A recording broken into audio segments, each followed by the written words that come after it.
My sister mocked me for being adopted, so I made our parents wish they'd picked me twice. Growing up, my sister Brooke never let me forget I was adopted. While our parents showered us both with love, she'd whisper things like, "They only got you because the agency had a 2-for-1 sale, or at least I know where I came from." I tried not to let it bother me, but every comment chipped away at my confidence. I was 8 when my parents chose me. They already had Brooke, who was 6 at the time, but they wanted another child. After seeing me at the agency, they said it felt like I was meant to be part of our family. But Brooke never accepted me. She'd hide my homework, blame me for things she broke, and tell other kids at school I was secondhand goods. Despite her constant bullying, I worked hard in school while Brooke partied and barely maintained to C average.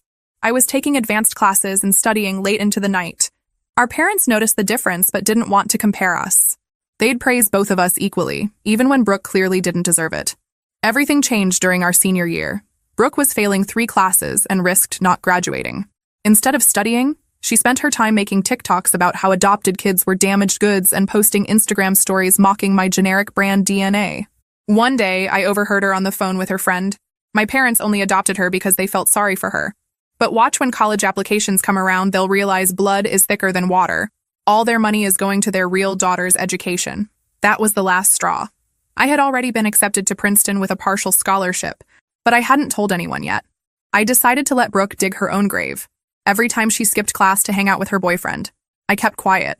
When she forged our mom's signature on her failed math test, I looked the other way. I watched as she dug herself deeper and deeper. The day college decisions were released, our parents gathered. We were all in the living room, sitting with our eyes glued to our laptops. My father, with his hand resting on his chin, watched in silence. My mother, anxious, paced back and forth with her already cold cup of tea in her hands. Brooke seemed too calm, which, coming from her, was almost always a sign that something was about to explode. "Come on, Brooke. Open that email already," my mother said, trying to smile. Brooke huffed as if this was all a waste of time. "Ugh, relax. I know I got in." I didn't even need to look to know she still believed her own lie. She had sent applications to 7 colleges, even with grades that barely met the minimum. For weeks, she spent more time setting up her Instagram aesthetic for the decisions than actually filling out the forms. Delusion was a thick layer in my sister's life. She clicked. The silence lasted a second, the kind of second that seems to stretch until it becomes a weight in the air. Then she read, frowned, scrolled down the page, read again. "This is a mistake," she murmured, pulling the laptop closer to her face. "Honey?" my father asked, his voice heavy with concern. "Rejected." She spat the word like it was poison. "They said my application doesn't meet the academic requirements. This is wrong. I had recommendation letters." My stomach churned, but I held back the smile that threatened to escape. It was cruel to rejoice in someone's downfall, I know. But there was something cathartic about watching her arrogance crumble, layer by layer. As if for the first time, reality was returning everything she had spread along the way. One by one, Brooke opened the other emails. All the responses were variations of the same polite sentence. "Unfortunately, your candidacy was not selected in this cycle." She turned white as paper. For the first time in a long time, Brooke was speechless. My father cleared his throat. "Sweetheart, maybe we can look at other options. Community colleges, technical courses." "No," she interrupted him, slamming the laptop shut. "This doesn't make sense. I deserve to get in." That's when I opened my email. Without much ceremony, I left the laptop screen clearly visible on the table. The word congratulations was emblazoned at the top of Princeton's digital letter. My mother came closer, read slowly, then turned her face to me with teary eyes. You already knew?" I nodded. "Why didn't you tell us?" "Because I knew today would come," I replied. "And I wanted it to speak for itself." Brooke gave a dry laugh. "Oh, of course. The prodigy orphan. How nice. You think this changes anything?" "I don't think so," I replied, staring at her. "But you will." She got up from the chair so fast she almost knocked it over. "Are you really going to spend money on her? On someone who isn't even a real daughter?" The slap came from a place no one expected. It wasn't directed at me. It came from our mother. Not forceful, not violent, but direct. A dry, small snap that lingered in the room like a ghost. "Never speak like that again," she said, her voice firm. "You can be angry, frustrated, sad, but that doesn't give you the right to be cruel." Brooke stood motionless. Tears accumulated, but she held them back with stubborn pride. "You chose her. You always chose her. You only had me because it was easy." She was bought. My mother sighed, but didn't respond. My father tried to touch Brooke's shoulder, but she dodged as if he were fire. She left the room and ran upstairs. The sound of the door slamming echoed through the house like a mute scream. During dinner, she didn't show up. Not the next morning either. Not at lunch. Her food remained untouched. Her room locked. Her Instagram silent for the first time in years. But the real shock came 2 days later. An email from the school principal arrived for my parents. Brooke had been reported for plagiarism in 2 assignments. One of the teachers had proof, screenshots, identical texts. The school would initiate a disciplinary process. And if proven, she could be prevented from graduating. My father spent hours in silence, sitting on the porch with his phone in his hand. My mother cried quietly in the bathroom. I just went to my room and gently closed the door. For the first time, I felt no pity. Not anymore. Brooke created the world she lived in. I just let it collapse. And now, she was in there, alone, with the walls crumbling over her own lie. But I knew. She wasn't going to accept falling quietly. She was like a wounded animal. And wounded animals bite. It took 3 days. On the morning of the 4th, I found Brooke sitting at the kitchen table as if nothing had happened. Her hair pulled back in a messy bun, eyes covered by a pair of sunglasses even though she was inside the house. She stirred her cereal with the spoon without any real intention of eating. When she saw me, she raised an eyebrow and said, "Did you enjoy the show? Have you told the school too? Or do you want me to go on a silver platter?" I didn't even have to say anything, I replied, grabbing an apple from the fruit bowl. "You were great at digging your own grave." She smiled, but it wasn't a human smile. It was the kind of laugh shown in alleys and broken mirrors. "You think you won, don't you? It's not a competition." "Of course it is. It always was. You just won because nobody expects anything from someone who came from trash." I didn't respond. Not because the words didn't hurt, but because some part of me, a new part, that had hardened, knew she wanted the response. She wanted the conflict. She wanted something that would bleed. But what really hurt was seeing my mother standing in the hallway, listening to everything. The spoon fell from Brooke's hands when she noticed. "If that's how you think about your sister, maybe you need to rethink more than just your grades," my mother said before turning and leaving. Brooke never tolerated being ignored. And that was the first slap of ice. The school's punishment came quickly. Indefinite suspension, formal investigation, nothing guaranteed regarding graduation. She cried in her room on the first day. Not from regret, but from rage. From humiliation. I heard the muffled sobs, objects being thrown against the walls. Then silence. The following week, I discovered she had accessed my email. I found the suspicious login warning on my phone. Someone had tried to log in with my password in the middle of the night. I confronted her immediately. "Do you think I'm an idiot?" she said. "You left the laptop unlocked. You went through my things. You meddled in my life. I'm just returning the favor." There was a moment of pause between us, one of those seconds of mutual recognition, when 2 people finally admit who they are to each other. There, in that invisible tension, there was an undeclared war. And war, I realized, requires preparation. That's when I started keeping evidence, screenshots, copies of conversations. I recorded all the small sabotages, the whispers, the deleted emails, everything. Not with the intention of using it, not yet, but as a shield. I knew she wasn't going to stop, and I couldn't allow myself to fall into her game without weapons. Brooke, on the other hand, became more subtle, and that's what makes certain people dangerous, when fury turns into strategy. She began whispering to our parents about how I had changed a lot lately, how I seemed distant, how maybe I was overwhelmed. At first glance, it seemed like concern, but I knew the tone. It was poison in homeopathic drops. My mother started asking me more often if I was okay. My father suggested I relax with my studies. One Sunday, they both called me to talk about academic pressure. Brooke watched everything from afar, with that half smile, like someone playing dominoes waiting for the right piece to fall. "You've been very closed off," my father said. "We just want to make sure you're happy." "You're hearing this from her, aren't you?" They looked at each other, silent, and then I knew. That night, I left my laptop open on purpose. I opened a fake email with a fake message about a supposed suspension of mine for using cheat sheets in a practice test. A test. Bait. The next morning, my calculus teacher called me for a strange conversation. "We received an anonymous email denouncing you, alleging that you cheated on the last exam." I feigned surprise. I feigned fear. But inside, I was at peace. Because the IP of the anonymous email matched exactly with the account that had tried to access my profile days before. And because I had everything documented. I showed everything to the coordinator, the screenshots, the access history, even the security camera in the hallway, which captured the moment Brooke passed by my room on the night of the incident. The school acted quickly. This time, there was no suspension. It was expulsion. The sound of her scream when she received the notice was something I'll never forget. Not from pleasure, but because it was raw. Animal. The last roar of a cornered beast. She tried to blame everyone. The school, the teachers, my parents, even me. But it didn't stick. The mask had fallen, and underneath, there was nothing but dust. The next day, when I was leaving for school, I saw the suitcase at the door. She's going to Aunt Anna's house, my mother said.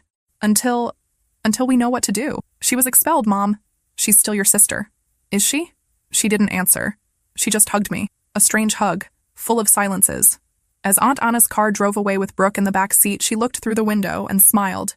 Not from anger, not from pain. Not a strange smile, like someone who knew something the others didn't know yet. And at that moment, part of me knew this wasn't over yet. The following week, the house seemed cleaner, lighter. The silence between rooms left space for common sounds.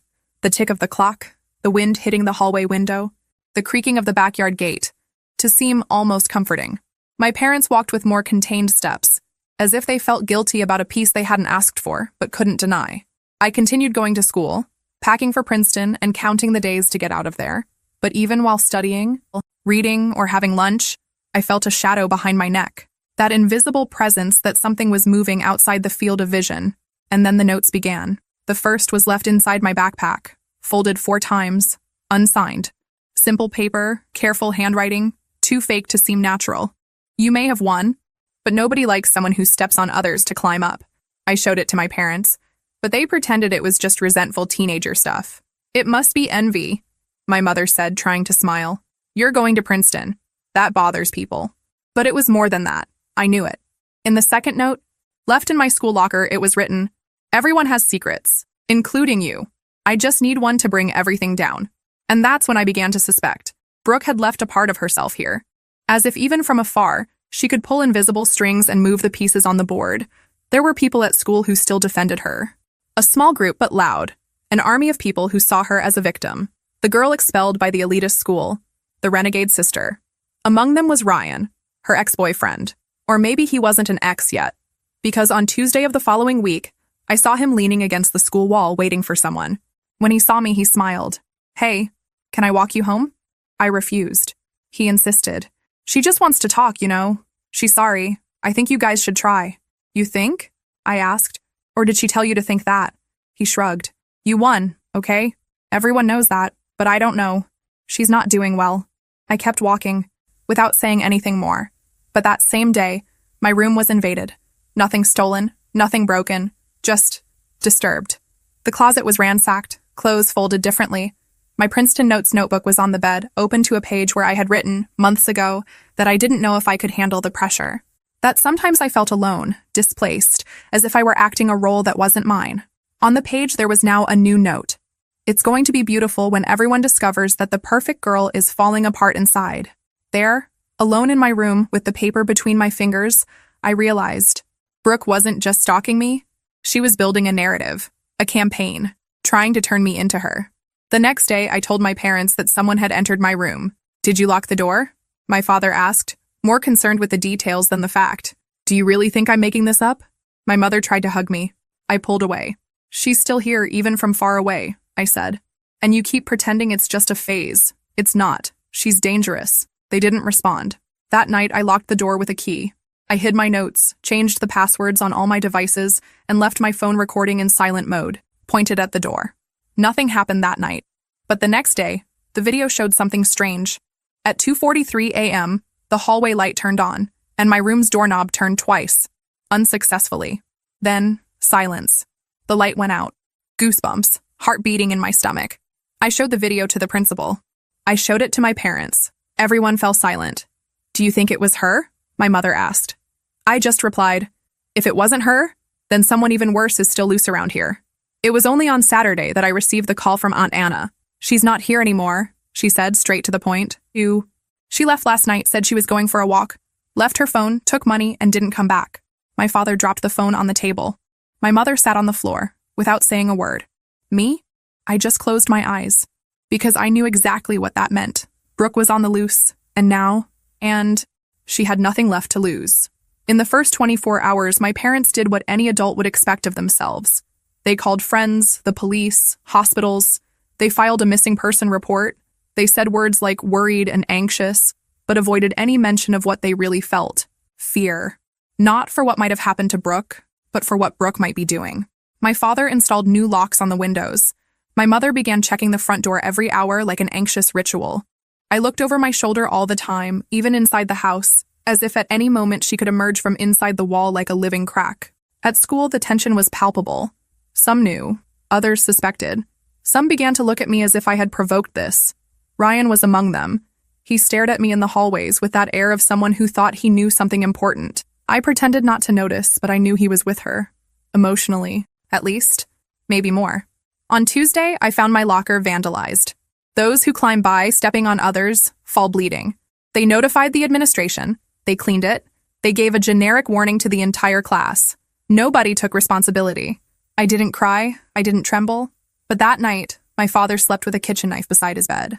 And my mother put a chair blocking their bedroom door. Brooke was becoming a presence. Not just physical. It was as if she had infected the environment, a fever spreading in the looks of classmates, in the fear of teachers, in the complicit silence of the neighborhood. Because what nobody wanted to say out loud, but everyone knew, was this: Brooke was capable of anything. And then she appeared. Not at home, but at the graduation speech. At my graduation. There was a week left. I was invited to give the main speech as the class standout. The student who got into Princeton, who overcame so many obstacles, as the principal said, smiling without knowing half of it. The night before, I received an email from the school confirming the speech. Attached, the final text revised by the coordination, but the file wasn't mine. Instead of the text I wrote, there was something completely different. A manifesto. It began like a public letter. For Brooke. It narrated the entire truth about me. A manipulative girl who ruined her own sister out of envy, who forged evidence, who always wanted to take her place, who lied to everyone. The last sentence was a punch. Maybe it's true that blood doesn't make family, but sometimes blood is what drips when the mask falls. I dropped my phone. I ran to my laptop. The original file had been deleted, replaced. Every copy, every version. Backup, inaccessible. Emails, gone. How she managed it, I didn't know. But the mark was clear. Brooke. The next day, I took everything to the administration. The school's IT confirmed the text sent came from my email, but the access had been made by someone with my login from an unknown IP. Ryan worked part-time in the library. He had access to the computers. The school asked me to redo the speech. They promised to review it personally. Just a scare, they said. But they knew. She was closer than ever. On ceremony day, my mother helped me put on my gown. Her hands trembled, but her smile was firm. You made it this far. Nobody can take that away. In the car, my father said nothing. Deep down, he was afraid the ceremony would end with more than diplomas. At school, the gates were more heavily guarded. But surveillance doesn't stop ghosts. The packed auditorium, white chairs, artificial flowers, the sweet and suffocating smell of cheap perfume. The speeches went by. Speeches from students, coordinators, parents. When my name was called, I walked to the stage feeling the world weigh on my shoulders, each step like a step toward judgment. I took the microphone, breathed, looked at the audience. She was there, in the back row. Dark shirt, hair tied back, dark glasses, a cap pulled too low. But I would have recognized her even in the dark. My blood froze, but I continued. Good evening, everyone, I began, my voice clear despite my racing heart. We are here today to celebrate, to remember that we made it this far, and that alone is an achievement. But we are also here to acknowledge that the path to this stage is not always fair, not always kind. I continued, improvising where the text had been destroyed. I spoke about what it's like to grow up with someone trying to erase you, about what it's like to fight for a place in a house that had already been built for another. I spoke of pain and silent courage. No names, no revenge, but every word was a subtle blade. Brooke looked at me like a sphinx, without blinking, without smiling, like someone waiting for a signal. I finished the speech to applause, but eyes were turned to the back row. She was no longer there. I left the stage with my heart in my throat. I went straight to the backstage room, accompanied by 2 security guards, at the administration's request. Inside, I found a brown envelope with my name. Inside, a photo. It was me as a child, sleeping in my bed, and a figure in the corner, poorly lit, with a shadow over her face. But I recognized the scarf around her neck. Brooke. On the back of the photo, there was a sentence written in red pen. The house isn't yours. It never was. And I still have the key. I stared at that sentence for so long that the words began to blur. The weight of the paper in my hands was ridiculously light, but it seemed to press against my chest, as if this were more than a note, as if it were a warning, an oath, or a sentence. I didn't tell my parents that night.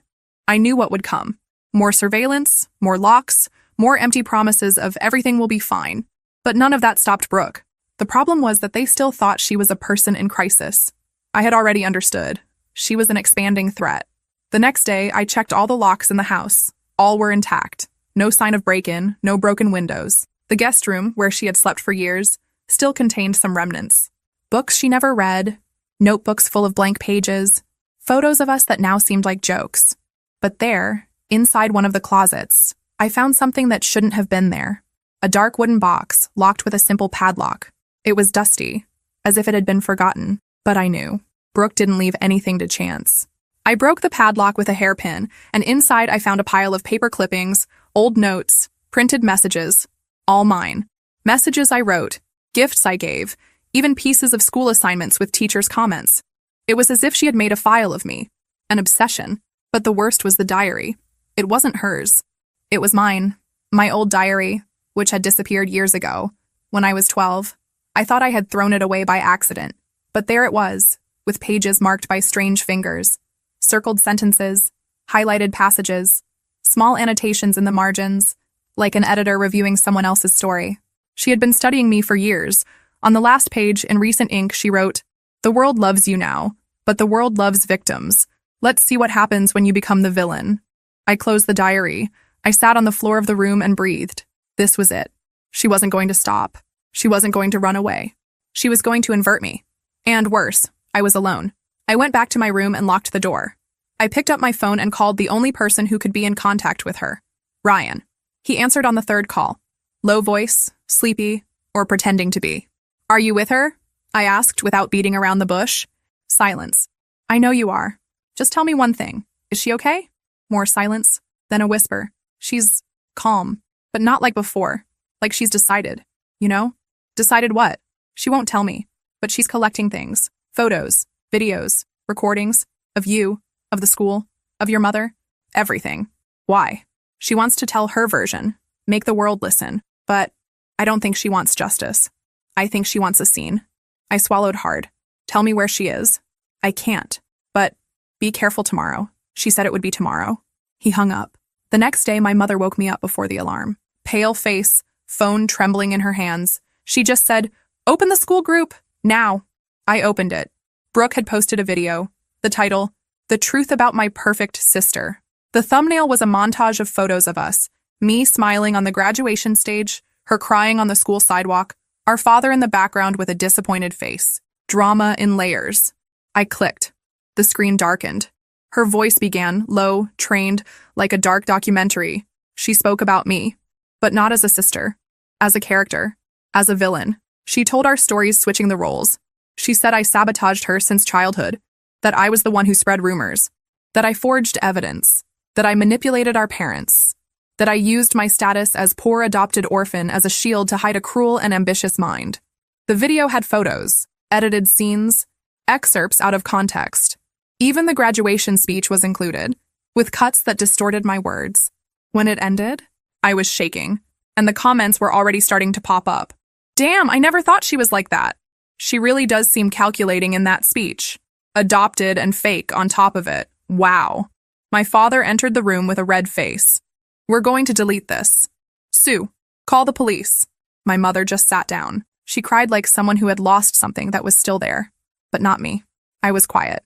Because at that moment, I realized that Brooke had succeeded. She didn't want justice. She didn't want to come back. She wanted to leave me here, in her place. And deep down, I knew. She had won something. Had won. Maybe not the war, but the stage. The rest of the day was a whirlwind.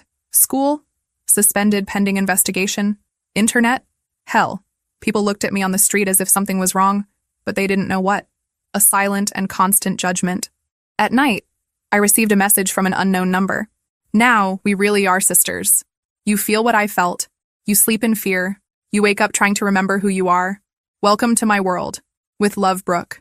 And no matter how much I wanted to hate her, no matter how much I wanted to destroy her, The truth was simple. She no longer needed to be here to haunt me. She had already entered, through the front door, with the key that, after all, had always been hers.